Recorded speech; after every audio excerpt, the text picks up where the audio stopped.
According to our Father Founder, Blessed Francisco Palau, to live in Carmel, only one thing is necessary, the vocation. Hi everyone, this is Sister Daisel from the Queen of Carmel Community, Lucena City. In our family, I have 5 brothers and 4 sisters, and we were raised by our parents through farming.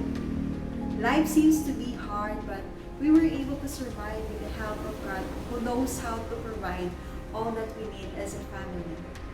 Growing as a child, I dream of being a teacher, not to teach alone, but to touch the life of every student that I meet and encounter. Another thing is to pay back my parents with all their hardships and sacrifices for me and to give them a more comfortable life as they get older.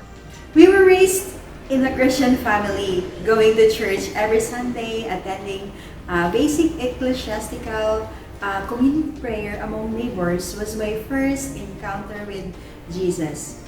Inspired by this experience, I wish to serve Him as an altar server, involve myself in some youth Catholic organizations like Youth for Christ, but I wasn't successful because I'm a shy type person at that time. Later in life, I decided to stand on my own feet and applied as a working student because I am well decided to really finish my study with a degree of education. Life was so difficult for me at that time, serving another family at the same time, studying at college.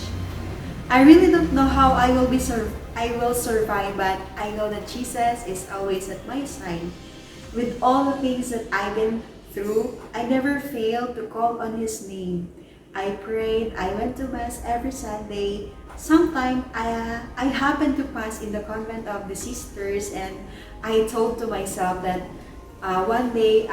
maybe one day I'll be there too in that convent. It's just out of my curiosity. And people would love to tell stories about God answering their prayer. Indeed, it really is exactly with what I prayed to Him. Soon, I decided to move to another place and continue my study, not knowing that it would be the beginning of my journey towards religious life. And Judy Sampiano was one of God's instrument for me to realize that God has another plan for me. A very religious woman who helps deepen my Christian faith, and I never thought that living with her serves as my training ground as God opened the door for me to religious life. Then I meet the CMD sisters. I was invited to join a week of exposure and to see their way of life and missionary work. I got so attracted with their apostolate. It's like meeting the different faces of Jesus Christ through those people of whom they are serving with, and the warm welcome of the sisters and the family spirit of living together. I believe that those experiences had helped me to discover my call, or to discover the call to religious life, and I know deep within that the decide to enter is to receive critics at the same time to some of my brothers and sisters who are non-Catholic. It seems to me that I was not supported at that matter, except Ate Judy, who later became part of my life. And I took the challenge to say yes, no matter what it takes, because I know that God is on my side. Inside the convent opens another chapter of my life, encountering Jesus through prayer, apostolate, and community life with the sisters. One day, after teaching catechesis, I was so surprised with a child who is looking at me with the question, "Sister, why are you wearing the same sandal with Jesus?" And it seems that that kind of look of a child, that simple question from a child, took me a moment of silence as we both turned our eyes on my sandals and he runs ahead of me. I wonder how that kind of child looks at my sandal, no? What makes him think that I have the same sandals with Jesus?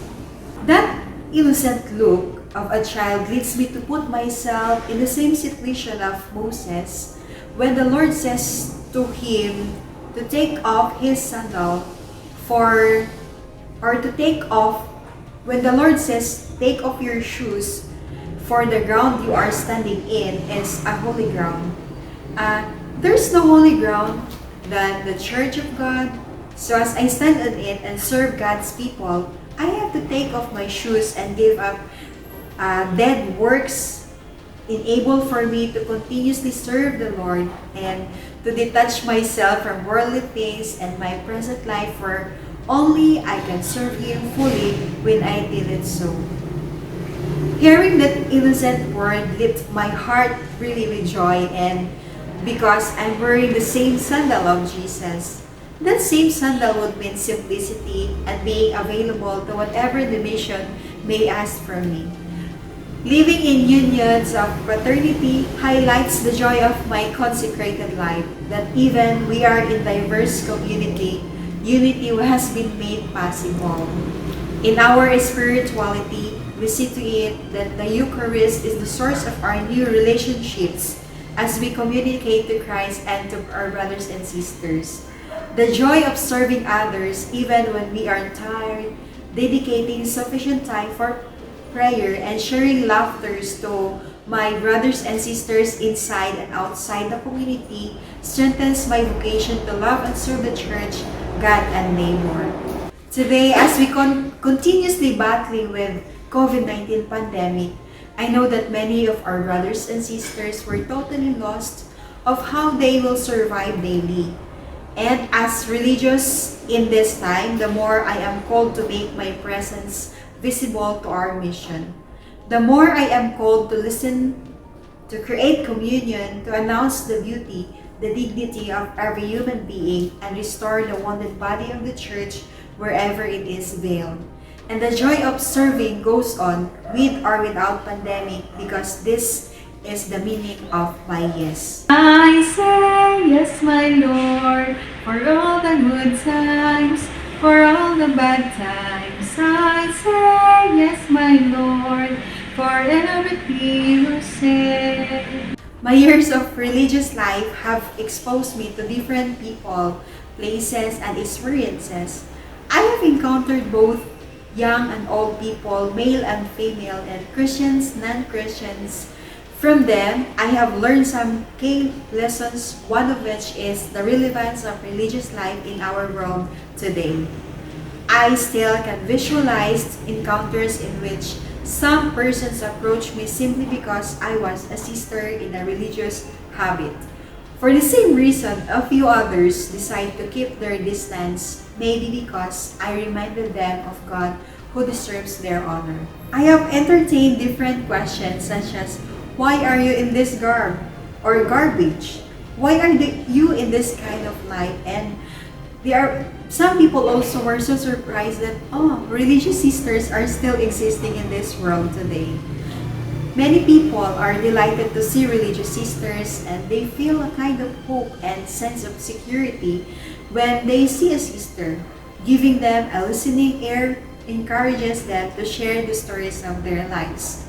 People have a thirst for God, but know little about Him. Sisters, among other ministers of evangelization, serve as pointers to Him. No wonder.